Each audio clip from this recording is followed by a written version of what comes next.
Big thank you to our sponsors for being so supportive and keeping our show on the road.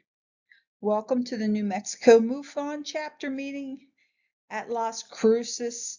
Thank you for coming to our meeting today. I am Maria Tellier, the New Mexico Director of the Mutual UFO Network, MUFON. I present here on the first Saturday of the month at 11 a.m. and I try to find a topic we can all relate to in reference to New Mexico. Today, we discuss the Roswell-related crash events in New Mexico. Roswell has become a generic name for any and all crashes in New Mexico, and it's the poster boy for the government cover-up, regardless of the circumstance or even the date of the event. Once you say New Mexico, any and all roads lead back to Roswell somehow.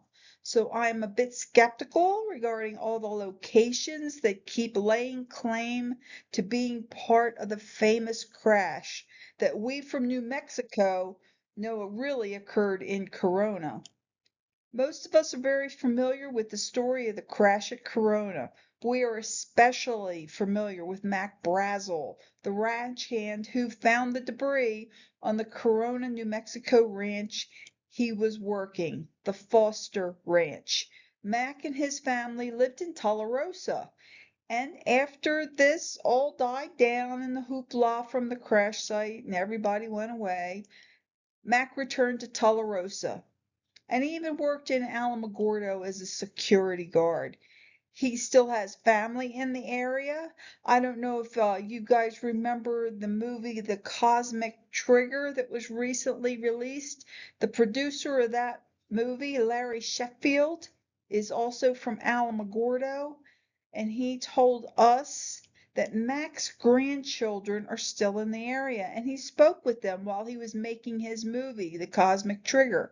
But they would not come on camera, they would not be recorded, and they would not give up any new tidbits of information, nothing that we didn't already know.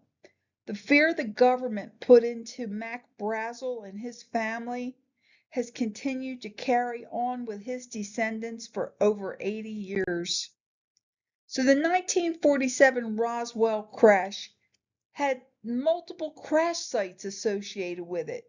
We're probably very familiar with the Corona site, which is sometimes called the debris field, but there is evidence of activity in a similar time frame and at many other locations. There was a location closer to the city of Roswell in North Roswell. That location is reported to be a possible escape pod. It's called Crash Site 1 on the map on the left-hand side. The red X that's on that map is the approximate location of a White Sands Proving Ground landing on the Tularosa Gunnery Range. Again, that one was a landing, not a crash. The big yellow X is in the Nogal Canyon in Socorro County, just below the plains of St. Augustine, which is crash site number 2 on the map. The Mescalero Reservation was reported to have a crash site by Linda Moulton Howe. Now, it's much closer to Mayhill off of Route 82, and there's a big purple X on it on the map. Sometimes when you think of the Mescalero Reservation, you think of more in the Ruidoso area, but the crash site is really closer to like Cloudcroft, Mayhill for that one.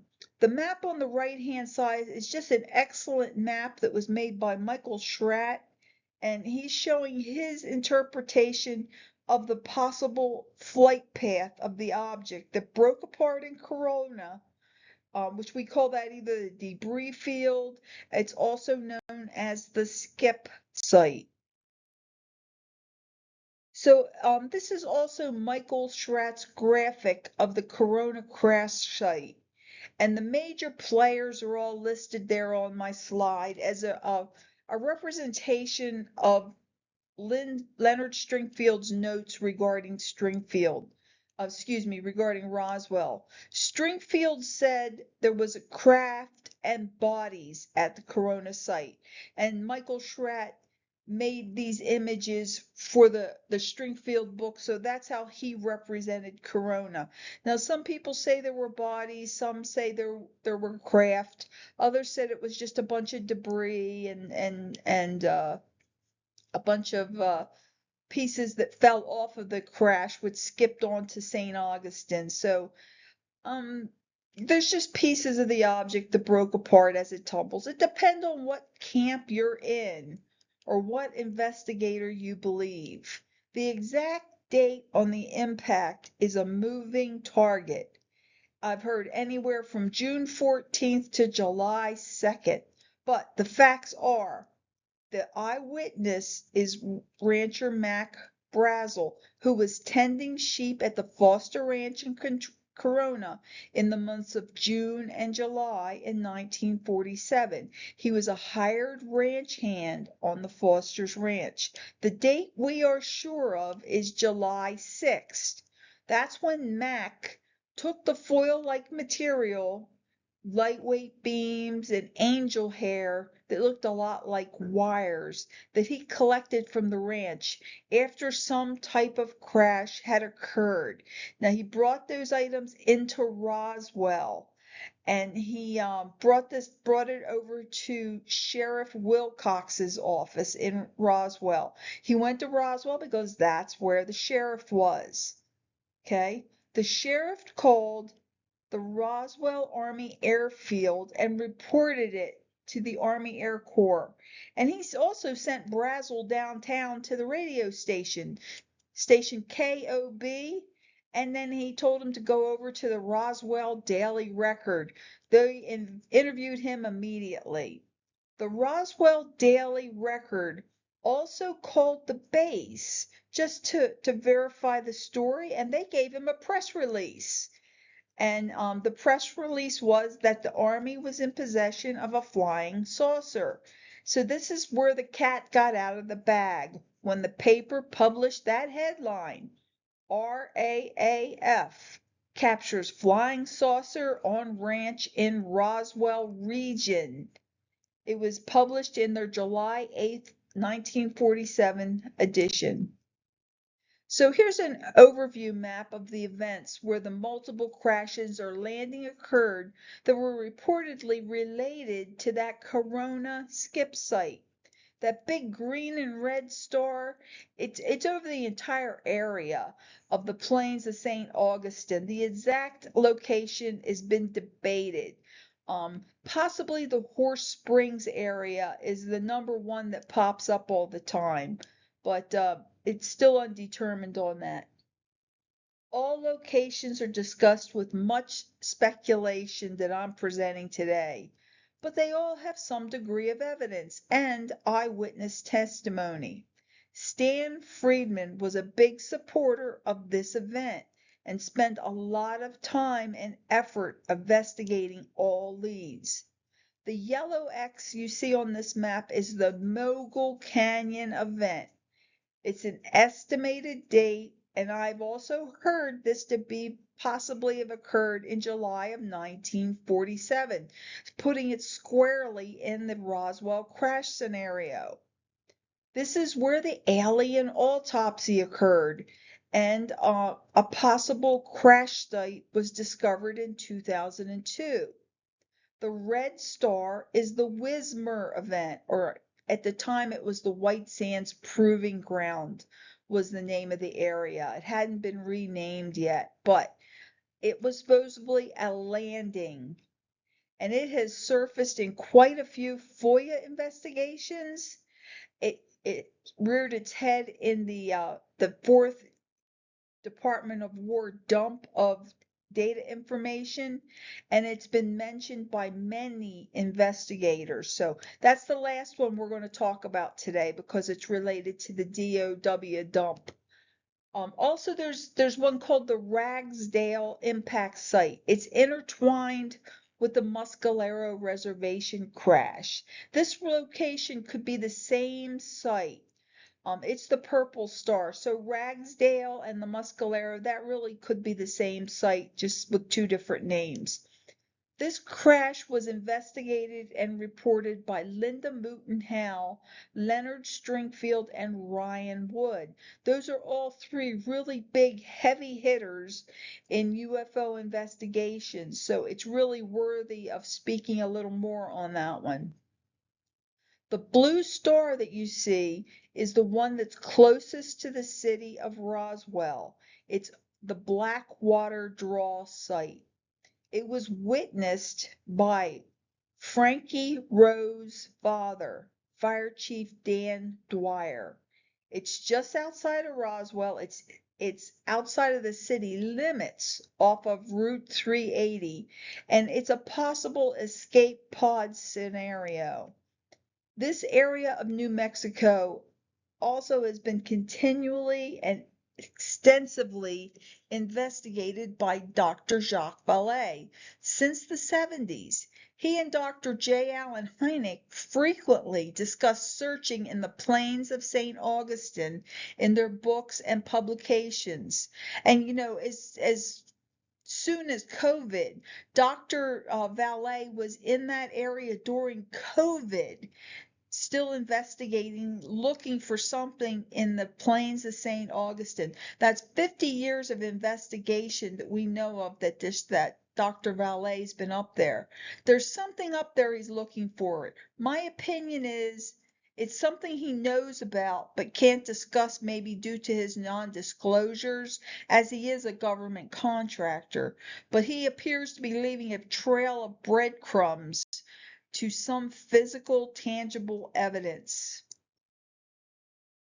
The plains of St. Augustine is a basin stretching about 50 miles in Socorro County, New Mexico, with the width varying between 5 to 15 miles.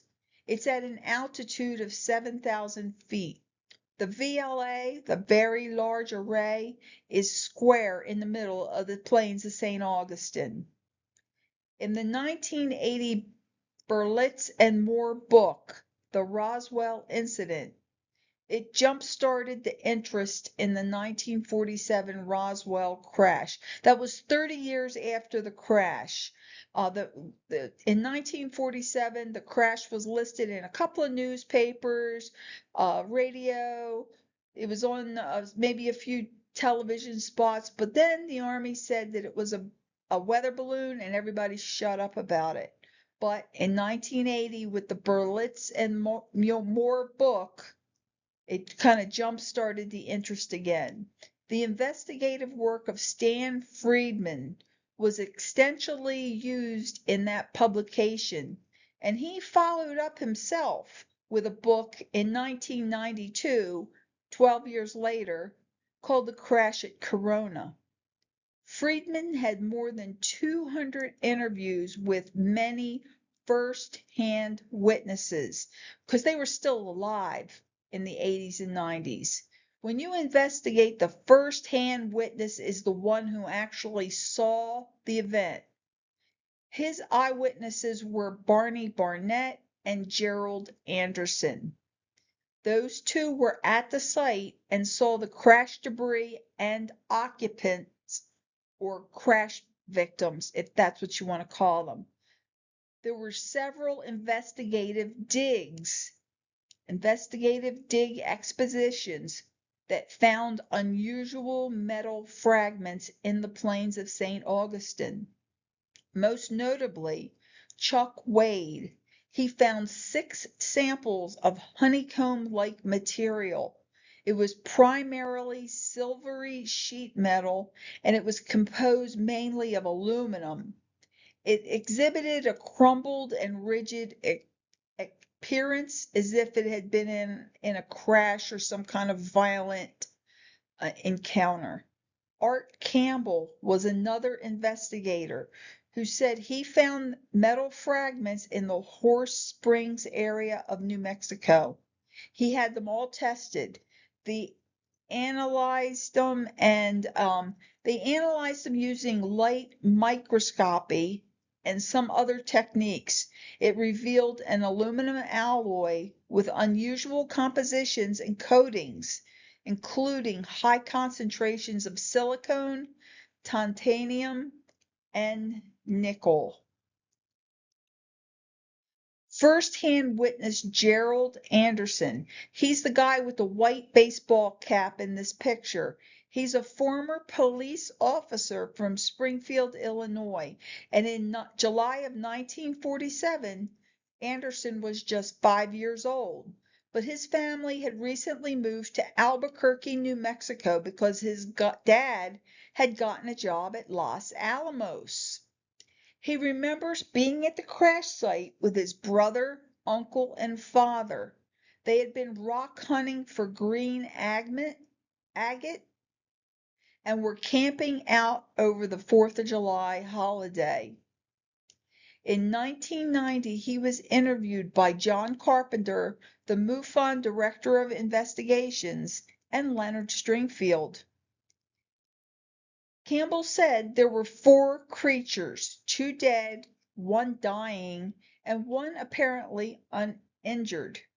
Even though his father told him not to, he touched one of them, and he touched their ship. They were about 4 feet tall. They had large heads and almond-shaped coal-black eyes. He said they huddled together in the shadow of a 50-foot diameter silver disc that his uncle called a flying saucer. It had crashed into a low hillside on the rim of what is called the Plains of St. Augustine. A few minutes after the Anderson family came upon this bizarre scene, other people started to arrive, most notably 5 college students and their teacher. They'd been working on an archaeological dig just around the corner of some cliff dwellings. It was actually a few miles away, and they had described that they saw what they thought was a meteor crashing the night before, and they decided to take a hike over to the area to see if they could actually find that meteor. Their professor was Dr. Buzzkirk. He tried communication with this creature that was still alive. He tried several foreign languages but was unsuccessful.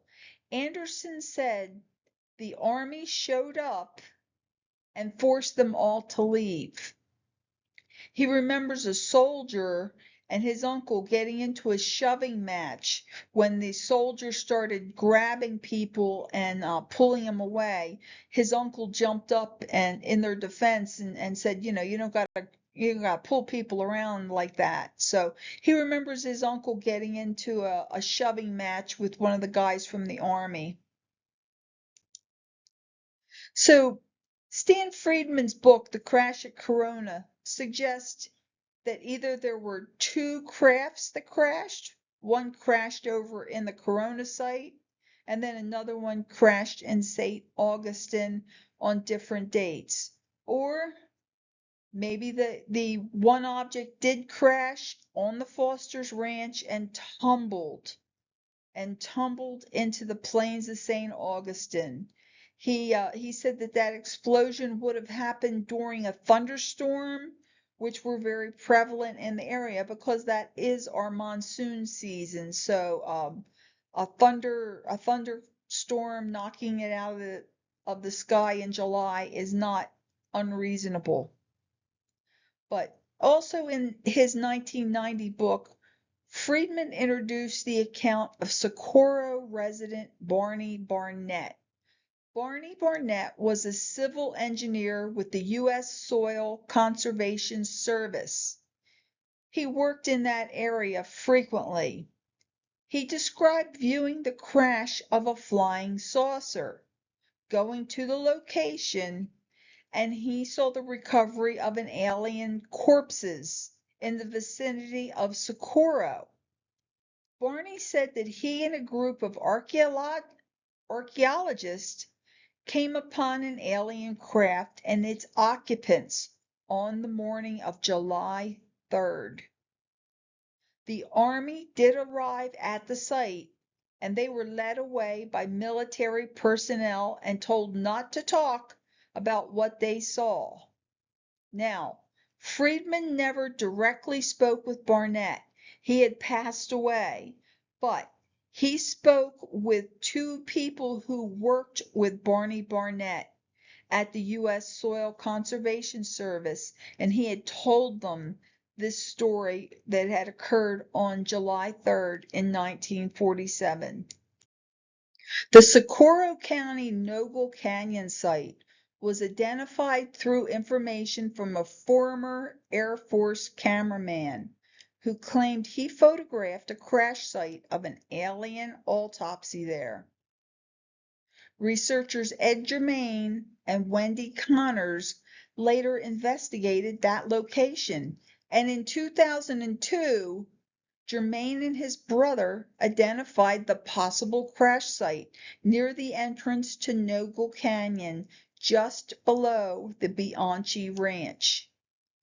He said it was about a mile southeast.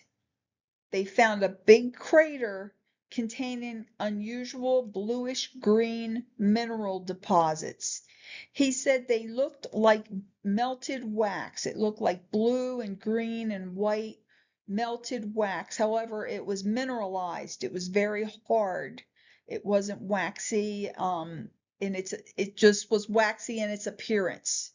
It didn't feel waxy. So I asked geologist Frank Kimbler what that could possibly be, and he suggested that the mineral was commonly found in that area. And I'm not going to try to pronounce it, it's up there on the screen, but he said it's pretty common in that area around there in Socorro County, and that really could be what they saw. Wendy Connors, an oral historian and UFO researcher, joined Germain at that site in 2004, and she documented that mineral much more, and she documented their findings of the crash site in that area. A lot of her descriptions of it said that it looked like some of the boulders, and there was some scarring that looked like burn scars that had irradiated out as if something had crashed. That there had, it was her opinion that there was some type of crash at that location. I wanted to bring this lesser known event into your discussion because Ed Germain and Wendy Connors did a lot of really good research in Nogal Canyon, looking for evidence that could prove a crash occurred in that location. They did find a crater, and they found evidence of a fiery crash of some sort had occurred there. The location lies near Socorro, New Mexico, in the plains of St. Augustine. It's also extremely close to the site where Jose Padilla and Remy Baca reported witnessing a UFO crash as children in 1945. Their story was later featured in the Jacques Vallée and Paola Harris book, Trinity. The Nogal Canyon Socorro County site was the reported location where an Air Force cameraman photographed crash wreckage and recorded an autopsy.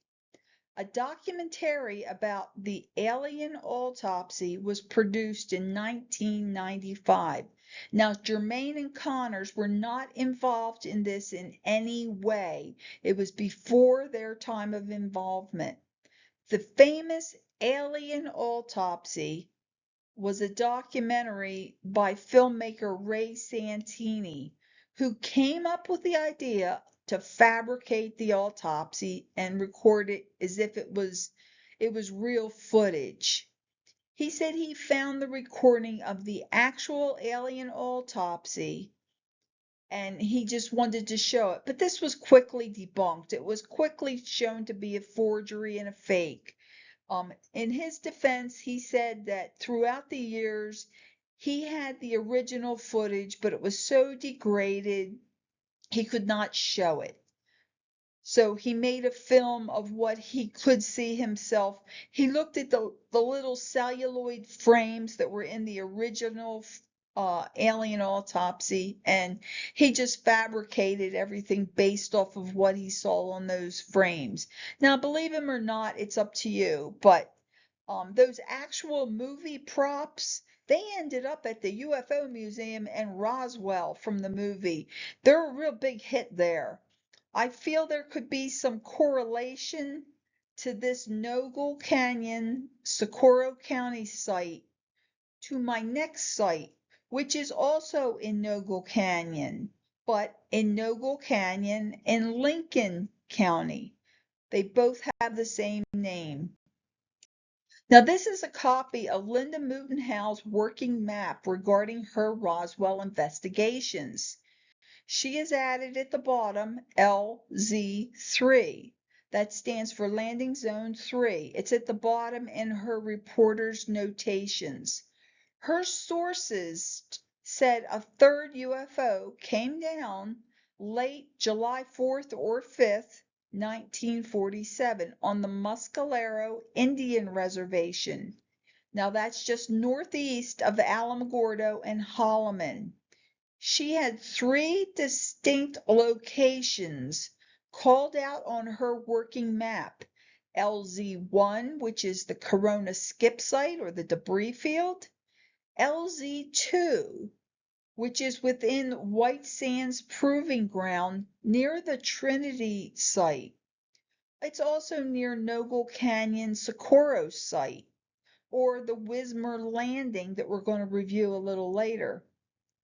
And then there's LZ3 on the Mescalero Reservation, very close to Cloudcroft and Mayhill off of Route 82. This site was specifically discussed by Ryan Wood on the Linda Mutenhau podcast, Earth Files. He said the most disturbing aspect of this crash site was other bodies found not far from LZ1 had looked like they'd been dissected.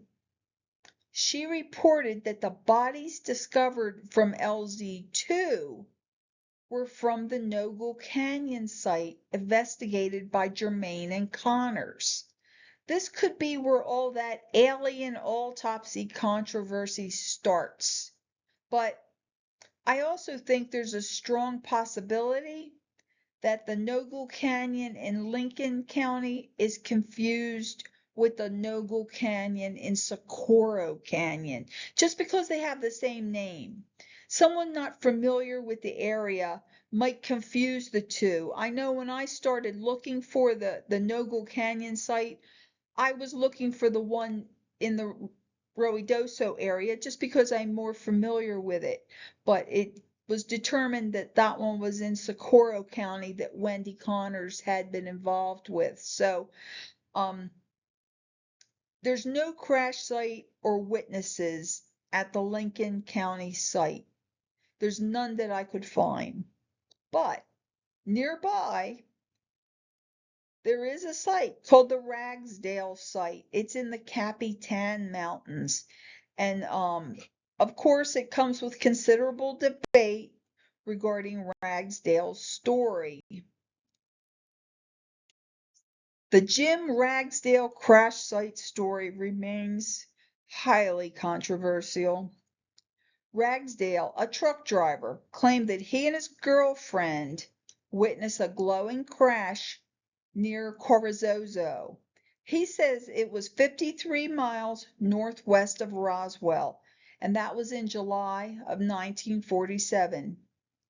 In a 1994 interview with the Los Angeles Times, he described a crash scene that included a V-shaped furrow, debris, bodies, and unusual memory metal that would not stay folded. Well, the Los Angeles Times asked him to show him some of that debris, but he had claimed that the samples he had taken from the site were stolen during a burglary at his home. So they were the only things taken and they were gone. Ragsdale also shared his account with UFO researcher Don Schmitt. the International UFO Museum and Research Center, and many other investigators. He changed the reported crash location multiple times over the years. Ragsdale later explained that he altered the details to protect the identity of his girlfriend, who was married at the time. Geographic inconsistencies have fueled skepticism.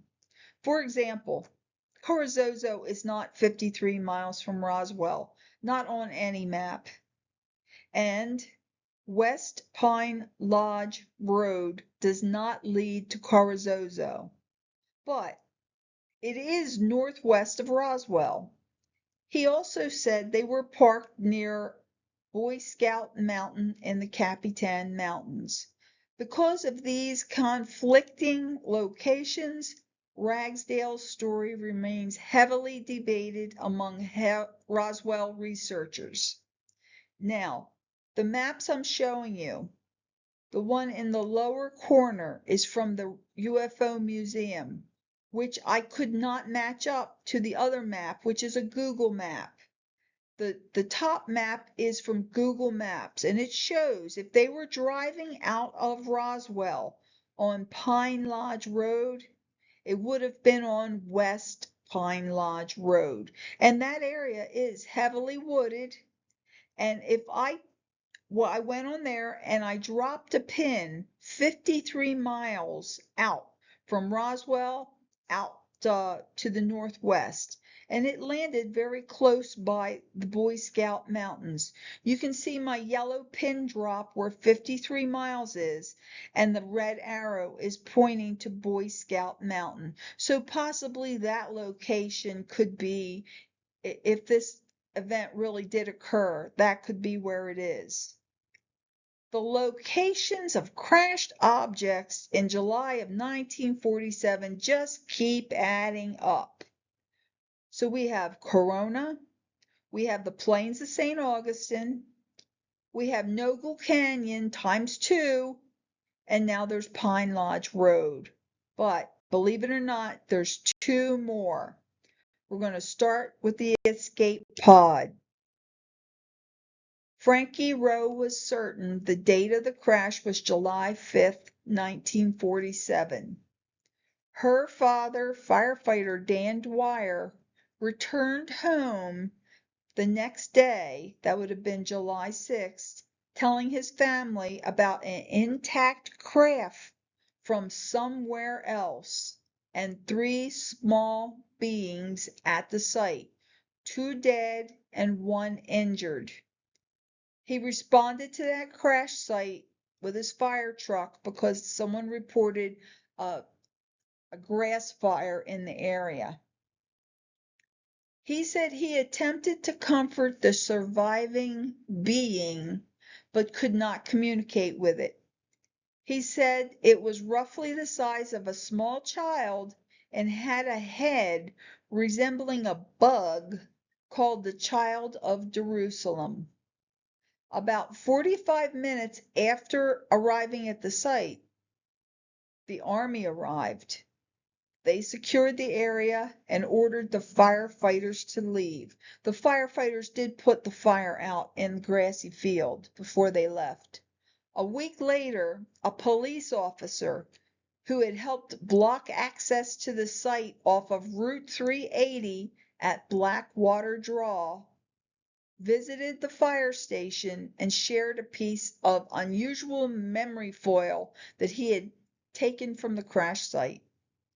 Frankie Rowe was just 12 years old then.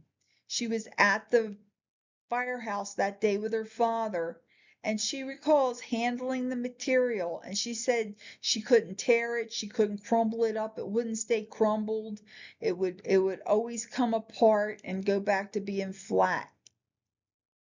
So shortly after that day at the fire station, a military officer showed up at the Rose home in Roswell, and they questioned Frankie and her mother. They warned Frankie not to discuss the incident, and according to Frankie, the officer threatened her. that if she ever spoke about what she had seen, her parents would be sent to a POW camp in Artesia, and that her and the other children would be taken to another POW camp in Orchard Park, or they all might simply disappear in the desert. It terrified that child, and Frankie remained silent for decades before eventually sharing her story with researcher Kevin Randall. The account also was later featured in a Discovery Plus documentary called Roswell: The Final Verdict. Frankie Rowe died in 2017 at the age of 84. And another interesting point regarding the Blackwater draw alien, Barney Barnett from the hills of St. Augustine, he had described the body he saw to his friends. He told them that it resembled a bug and it had an exoskeleton, meaning that there was a hard shell on the outside of its body, just like an insect or insectoid. Okay, so this is the last one. This is the last one. It isn't a crash, it's a landing. Ryan Wood discussed a top secret document that leaked from the 1947 Interplanetary Phenomenon Unit. It was regarding the recovery of fallen airborne objects in the state of New Mexico from 2 crash sites located near the White Sands Proving Grounds. Also, Leonard Stringfield investigated rumors that had begun to ripple from Wright-Patterson about a landing, not a crash, at White Sands Proving Grounds. Reports of a recovered saucer and their alien occupants in July of 1947, reportedly from the Proving Grounds, was found in Leonard Stringfield's diaries. His interview with Staff Sergeant Bob regarding a 150-foot diameter craft that either crashed or landed during a well-documented nighttime retrieval operation could be linked to the Roswell crash. Stringfield had 4 interviews with this retired tech sergeant in 1991, who he just referred to as Bob. The tech sergeant was stationed in the 40s and 50s at the Alamogordo Army Airfield, which later became Holloman Air Force Base in 1948. He was the supervisor of the 1352nd Photographic Battalion called Topo, T-O-P-O, Topo. The first Stringfield interview with Bob was about smart bomb technology. Stringfield had heard that the technology was developed at the Tularosa Range on White Sands Proving Grounds in the mid-40s. The tech sergeant confirmed that, yeah, it had. And he also mentioned a crash that had occurred on the Tularosa North Range that he had been ordered to send photographers out to record on the 4th of July, 1947. He remembers it clearly because he had to go to backyard barbecues and bars to collect the photographers from the squadron. He took them out to the site, and he said they remained there from July 4th through the 8th. The investigation by the photograph crew, who had worn black rubber suits while checking for radiation with Geiger counters, or on top of the craft around 2 or 3 a.m. in the morning of the 4th. About 3 a.m. in the morning of the 5th, some scientists and engineers had arrived at the site, starting with Dr. Ernst Steinhoff and Werner von Braun and Dr. Lincoln La Paz. This is the first we officially hear the name La Paz. Dr. La Paz was the director of astronomy and meteorologics at the University of New Mexico at Las Cruces. Von Braun and Steinhoff were working at the White Sands base on the V2 project. They were part of Project Paperclip and were still under a quasi-house arrest over at Fort Bliss. So they came over from the Fort Bliss area that morning.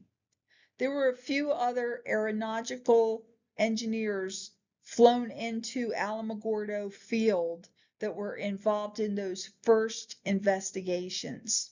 But a pilot by the name of Robert G. Baines flew in top Army Air Corps generals. The names that you see on the screen, he flew them in from Wright-Patterson Air Force Base to Alamogordo Airfield. He also flew in General Groves with Robert Oppenheimer, Vandermeer Bush, Dr. von Neumann, and Dr. von Karman from Sandia and Los Alamos. They joined von Braun, La Paz, and Steinhoff on the crash site. They all remained at that site July 10th through July 14th, and both bases were closed at that time. Tech Sergeant Bob viewed all the film and glossies since he was ordered to process the film and the report alone.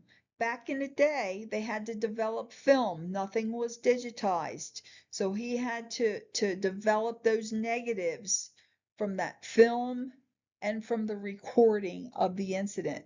So he looked at them for a good long time. He said the craft looked bigger than a B-29. A B-29 has a wingspan of 141 feet. He said it was bigger than a B-29. And he saw personnel in the foreground that gave a sense of scale to the object. And he saw no visible damage to the craft, which led him to believe it had landed, not crashed. In some of those photographs, he said he could see the photographers in their rubber suits on top of it with the Geiger counters. That was in some of the films that he developed. He was required to compose a report immediately afterwards regarding the incident. It was a 50-page report that he had to type in triplicate because there were no copy machines back then.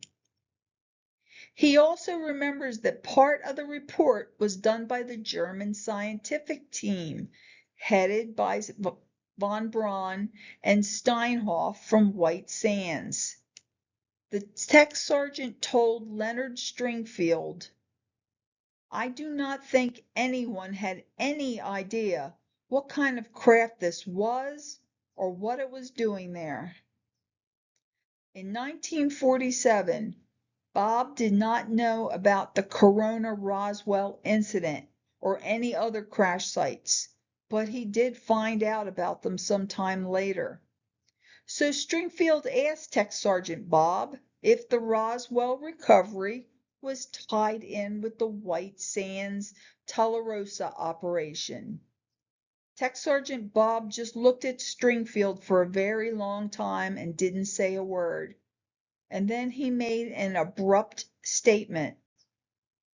"Roswell is only part of the UFO crash landings in New Mexico." So, look, I wanted to wrap this up with that one last because I was reviewing the recent DOW dump of files. It was the fourth, I believe it was the fourth dump that happened July 10th. And I think one of them could be linked to our last Roswell site, the White Sands Proving Ground landing at the Tularosa Gunnery Range.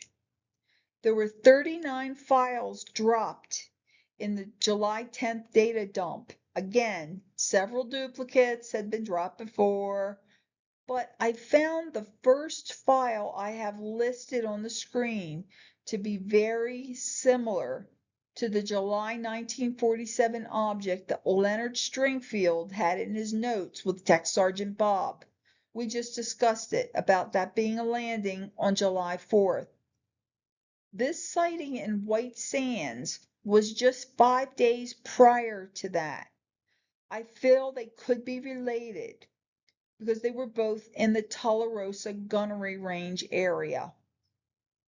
So in the DoD dump, it said on the 29th of June, 1947, 3 scientists were traveling in White Sands on Road 17. They saw a large disc or a spear traveling horizontal at a high speed. They viewed it for 60 seconds before it disappeared to the northeast at 10,000 feet. This is on page 13 in the file. I wanted to start by showing a general overview of the area. I made a map.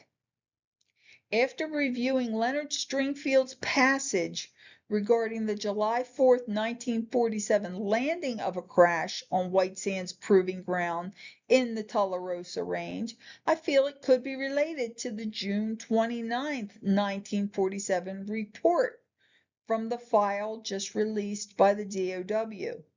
In Stringfield's notes, Tech Sergeant Bob described that day that the convoy left the base, that base being Holloman. At the time it was called Alamogordo Army Airfield.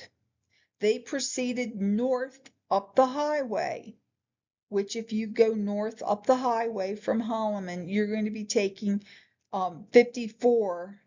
It's also called 70. It's White Sands Boulevard. If you follow that north, and you turn west into the range, which would be the proving grounds, you would take Tully Gate Road off of White Sands. It took about an hour to get to where they were supposed to go. They crossed a lot of open sand until they reached a hilly area. Then they fanned out in a long line and started to move towards the hilly area. A bright object was approaching from the northwest at a 60-degree position in the night sky. All Ascana cameras were tracking the object until it disappeared behind some hills. So I was trying to line up the Stringfield report on the Wismar map to pinpoint the landing site, which he only described as the Tularosa gunnery range. But I think the additional information from the DOW dump file brought the White Sands Missile Range Road 17 into the foreground. I have a big red arrow on that. And as you can see, if you look at it, if you go up 70 and across the road at Tularosa, at the Tularosa gate there, it comes over and it intersects with Route 17. This is the area of the Leonard Stringfield report, and it's also the area of the DOW file dump of the 3 scientists that watched the object off of Wismar Road 17. So it brings that road to the foreground in that. If they were to fan out to the northwest, eventually they would come to a mountain range called the Oscura Range, which is a very hilly area, and it is right there about an hour in as Stringfield described it.